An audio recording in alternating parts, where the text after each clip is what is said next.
Listen, Matt, for Into Boxing, delighted to be joined by two tanks, Ohara Davies. We're here, you just watched your boy Bilal put on a boxing show. What do you make of his performance? You were saying calm down a bit in there, he seemed like he wanted to get him out of there. How do you assess it? I think he fought a really good fight. At times I feel like he might have rushed in a little bit and fought a little bit, but then again, he knows what he's doing. Me looking from the outside, I see one thing, Bilal being in there, he sees a totally different thing. Bilal's actually experiencing it, whereas I'm not. I think he fought a great fight, a perfect fight. He done it all right, he was nice, he was sharp, he looked really strong. The last round, he really gave it to him. But the guy was a tough fucker, he wasn't going nowhere. The guy was like, mate, I'm getting my money's worth. And I've got a fight next week probably, so no way am I getting stopped. Does that come with experience, that sort of not loading up, realising in the last round, look, I've won every single round here.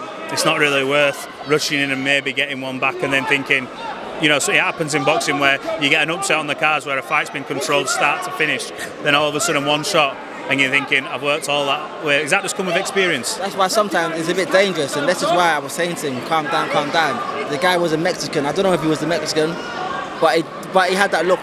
But he did have that look about him. South American. He did, and I know, mate, these guys have been coming in the past 2 years, and they've been getting some wins. Yeah. And not on points, by stoppage. They've been knocking out a hell of a lot of guys that are from England. So when I saw that, I was a bit like, okay, this guy's actually coming to win.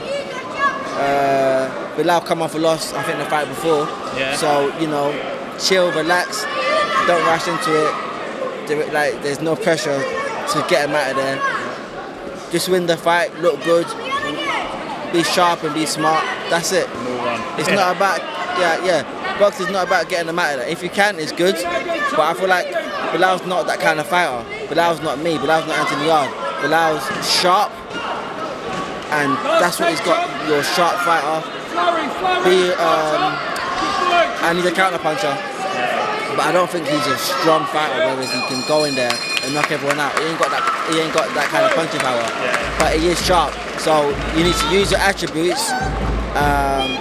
You have to know what your attributes are and don't go beyond that. Moving on to you, talk to me. A lot of rumours about yourself, Lewis Ritson, big fight. You mentioned, I think I spoke to you in Leeds last on the Jack Bateson show. You said you're willing to take that fight, let's get it made. You got any news or do you know anything? Is that fight possible? I think it will be because everyone pulled out of the WBA final eliminator against me. So I believe that Lewis Ritson's next on the list. I'm just waiting on the WBA to officially order the fight. Once they world title eliminator? It'll be a final eliminator for the WBA world title. So I'm just waiting for the WBA to officially order the fight. Once they do, we can talk about the fight happening. The fight will make really good money, I believe. I believe that he sells a hell of a lot of tickets in his hometown. And I don't mind going up to Newcastle and giving him a good hiding. What happens, you and Lewis Ritson? Tell me what happens. Do you stop him? If I want to. To be honest, it depends what you want to do, does it? To be honest, the fight would be so easy. I could literally do what I want against him.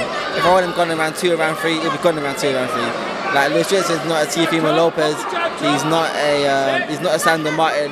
He's a bum. In all fairness, he's a bum that sells a few tickets. He's got the blue tick on Twitter and on Instagram. But mate, your blue tick don't buy you talent. Eddie Hearn signed him because he sells tickets. You mentioned Eddie Hearn. You're not a fan of him, so yeah. Eddie Hearn threw me under the bus all those years ago as well. Eddie Hearn thinks that I forgot about that. Mate, he threw me under the bus all those years ago when he knew that I was innocent. And then I left him and I went to Frank Warren. You'd pay a lot of money to Spar, Eddie Hearn, wouldn't you? Oh, a hell of a lot of money.